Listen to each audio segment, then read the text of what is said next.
Here's some enlightening information. All that hard work you're doing now, or lack thereof, is an investment, not only in your future self, but over a lifetime. This college degree that you're currently working on right now is going to earn you a minimum, and I repeat, a minimum of $776,850,000.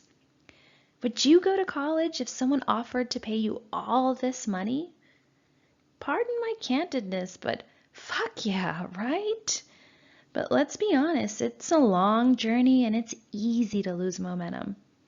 College is hard, especially your 2-year degree. And that's the degree that you're currently working on right now. Out of all your degrees, I promise you this one will be the most challenging. Why? Because you're taking a bunch of classes that aren't really of interest to you, except for child development courses, right? And if these aren't making you feel passionate about your work, then you may want to consider switching over to something that does, because that's what keeps your drive going. It's a genuine interest and a love for what you're studying. All those GE courses like science, math, English, and all that jazz can be uninteresting to you, and that can cause you to lose focus. Now, I know that's a ridiculous amount of money, and you're probably not thinking clearly right about now. You're probably still trying to process all of this, and you're a little skeptical. After all, that's a lot of classes you have to take. In fact, it's going to take you about 40 courses to complete your bachelor's degree. If you break this down, completing one college course, let's say the most important class at Harper College, practicum, you're already banking in on, are you ready? $19,421 towards your future self. Now I pose you this question. Would you take a college class if someone offered to pay you $19,421? Let that sink in for a bit. I get it. You like to focus on short term, the now, or the present. So teasing you about your future self doesn't really do much for you, does it? If you break down the hours you spent in class a semester, this comes out to 48. That means that you spend 48 hours in each class a semester.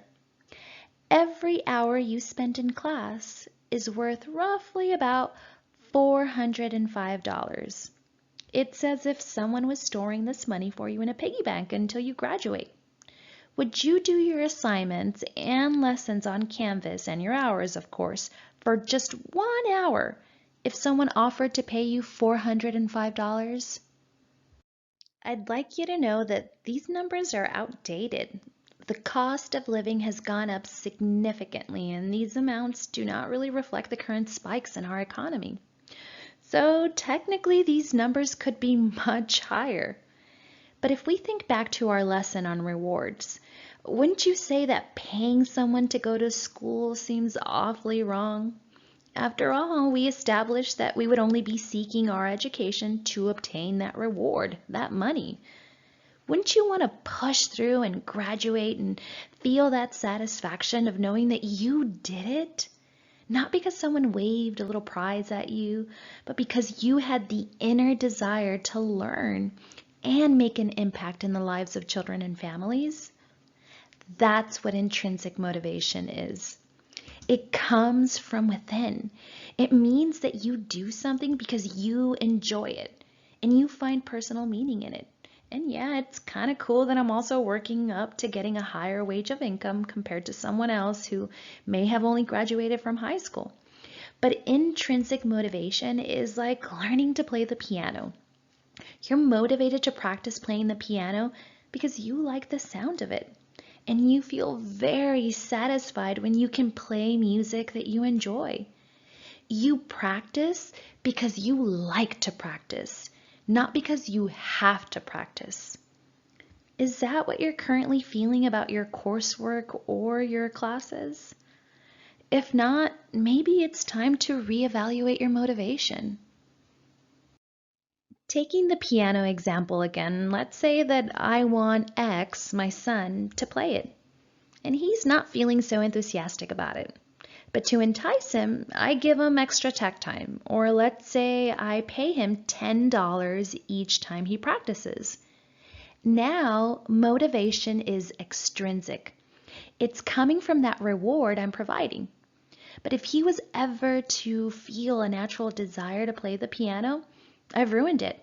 Because the only thing he'll be desiring is that extra tech time or that cash. Even though you may say, Miss Liz, not me. My motivation is intrinsic. Our educational system is built around extrinsic motivation. You know the grades that you get at the end of the semester or on your assignments? Yeah, they're all rewards. You do the work often not because you find it enjoyable or fun. You do it because you want to get a good grade. Let's face it. Be honest, would you work as hard if, let's say, I didn't assign grades? If there were no deadlines? If all I provided at the end of the semester was a summary or reflection of your work, with no points, no letter grades, no pass or no pass credits, would you? So as you're doing your assignments and your activities for this class, consider this. Are you intrinsically or extrinsically motivated?